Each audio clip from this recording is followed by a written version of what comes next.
What's going on? This is My Life in the Shot. I'm your host, Donald Washington. I'm going to bring you guys to 2018. Happy New Year. And if you're watching this, you live to see another day. Apparently in Chicago, that's something to be celebrated. We're celebrating only 650 murders, which is more than LA and New York combined in Chicago, but which is down 15% from 2016. We've seen 752 murders in 2016, which was the most in 20 years. However, at least the numbers are going down. Now, Eddie Johnson has been working hard. Well, no. He's been messing up a few times. One incident, I'll tell y'all about that in a minute. However, I want to get to solutions. We know what the problem is. I talk about the problem every single day. And one of the biggest problems is that we have no black leadership. Dr. Umar, we have black leadership, but we don't have any official black leadership. Is it meaning to whereas in the Martin Luther King Day, he said boycott the buses, and it was successful. If we had black leadership today, successful black leadership, they could say, hey, look, stay in the house New Year's Eve. New Year's Eve, we spent probably $1 billion, black people alone. There was a club my homeboy went to. $100 to get in, and they were selling cigars. And an average person spent at least 3 or 4 drinks. So each person out of 700 people that went to that club last night spent like $200. Each person. 500 people, $100 just to walk through the door. They hit for 50,000 just people walking the door. More than that, 70,000. The club probably cost 50,000. We just bought this owner, which is not in our community, a brand new club in one night. Now, if we had black leadership, somebody could have said, you know what? Stay at home. We can literally change our situation overnight, literally. Because one of the biggest problems in the black community is poverty, economics. And it's proven. Any thriving black neighborhood has no crime. Every poor black community has high crime. It's as simple as that. A lot of this murder is coming from our young brothers and sisters have no jobs. That's because we spend 98% of our money outside of our community. If we spend our money inside of our community, these young brothers who got to stand on the corner, sell drugs, rob your house, my house, wouldn't have to do that. They would have a job down the street to where they could come home and put some bread on the table, and they wouldn't have to rob. They wouldn't have to sell drugs if they made a decent wage down the street if we supported our own businesses. However, let me bring y'all this particular story of 2018. With a gunshot wound to the back. So far, no one is in custody. Meanwhile, we just got the crime numbers for 2017, and they show a significant reduction. Chicago saw more than a 15% drop in murders, with 650 last year, and more than a 21% drop in shootings compared to 2016. Chicago Police Superintendent Eddie Johnson says there's room for encouragement. While we made significant progress this year, we certainly aren't celebrating. There's still a lot of work ahead of us, but we're heading in the right direction.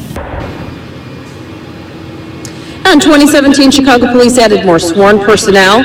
It invested in new technology to drive what CPD calls its smart policing strategy. CPD also increased partnerships with the community, but of course these numbers are still hard to swallow. And again, Chicago Police Superintendent Eddie Johnson says they are not celebrating a victory today. Okay, so now 650 murders. That's 100 murders less than 2016. We have to do better. Our ancestors were slaves. They were beaten, families broken up, tortured, killed. And here it is, 2018, and we are still murdering each other. How silly is that? How silly is that? What needs to change? Economically, we must change. We must get out of the habit of spending all of our dollars outside of our community. Because what that does is take every dollar that you own, and then we got to go on our hands and knees, beg them for a job in their community. Because we too stupid enough to spend our money in our own community. And a lot of people say, oh, we don't have any business, we don't have any business, we don't have any business. Well, I talk to the black-owned businesses in the black community. A lot of them. And all of them want to have 4 and 5, 6 different stores. However, we won't support the one we got. Literally, there's a store in the next town, outside this community. Store owner wants to have 8 more, right there in the black community. He wants to own everything in the community. Even if 50% of us supported him, he'd have enough money within weeks to open up another one. We can literally change our situation overnight. Literally, we spend about probably $1 billion. There's thousands of clubs in Chicago alone. Each one of them profited probably hundreds of thousands of dollars last night. If we had a black leadership, and when I'm said, you know what, black people, stay in the house. Take that $200 each one of y'all spent each, put it towards a business. Donate it and put it towards business. We can literally change our situation overnight. Look at Chinatown. Look at any immigrants that come over here. They save their money. They live with each other, family members. 10 of them in a house if need be. And they all saved up. I could tell you a story of a couple with kids, an Indian couple. They lived in the bottom of a hotel. Do you know what they did in 4 years? They bought the entire hotel. You think we have enough discipline to do just that? Nope. Not even for a little bit. We too busy buying Mercedes Benzes. We want to look good in Jordans by the way, none of these people put a dime back in the black community. Yep. And let us donate to Dr. Umar. We all over him for him wondering what he did. However, we'll donate to the Red Cross, who keeps 90% of the money that you donate, by the way. Which makes them rich and donate a little bit. So every time you think you donating to a cause, you just give into their pockets. That's us. We jealous of each other. As soon as we see somebody else do anything, we want to pull them down.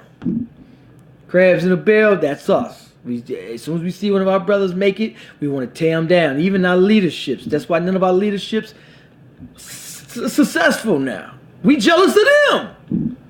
People that's trying to help our community, we hate them.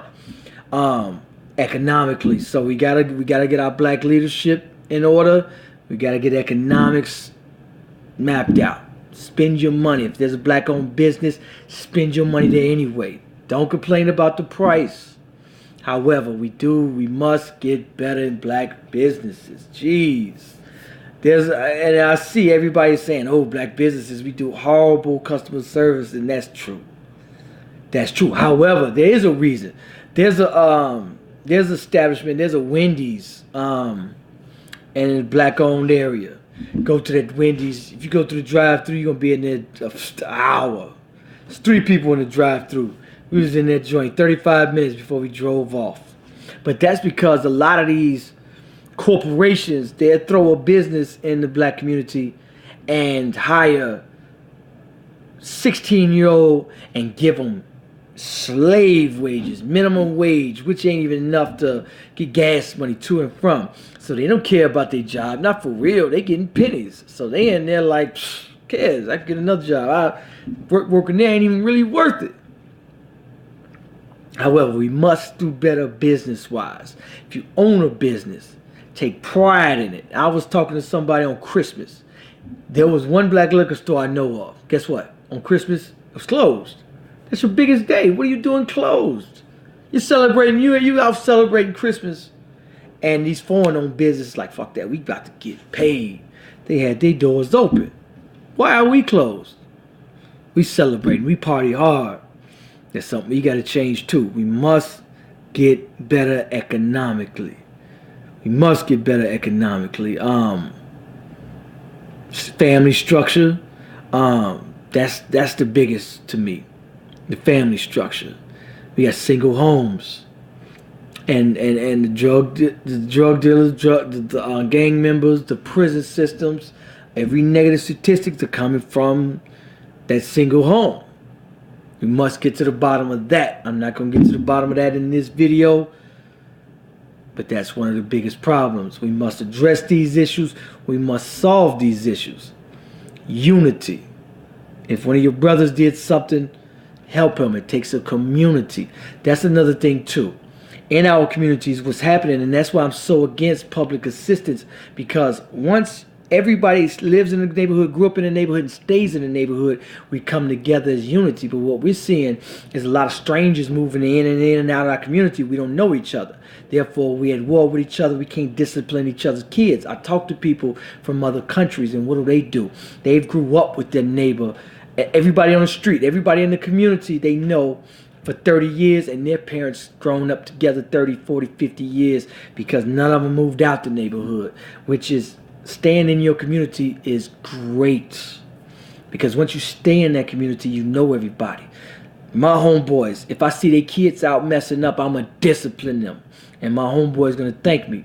If I see, because I grew up with them 30 years. So if I see my partner's kids messing up on the street, I'm going to get on them. If I see them in the store, if I see them in the club, anywhere, I'm going to get on them. And that's cool. But if I don't know these children, who are my neighbors, everybody on my block, I can't discipline their kids. I can't discipline them. So that's the issue we face as a community. So it takes a village to raise a child. So hopefully 2018, we already had one murder. As soon as the clock hit, somebody got killed, shot. It's unfortunate. However, let's do better in 2018. Chicago. Peace.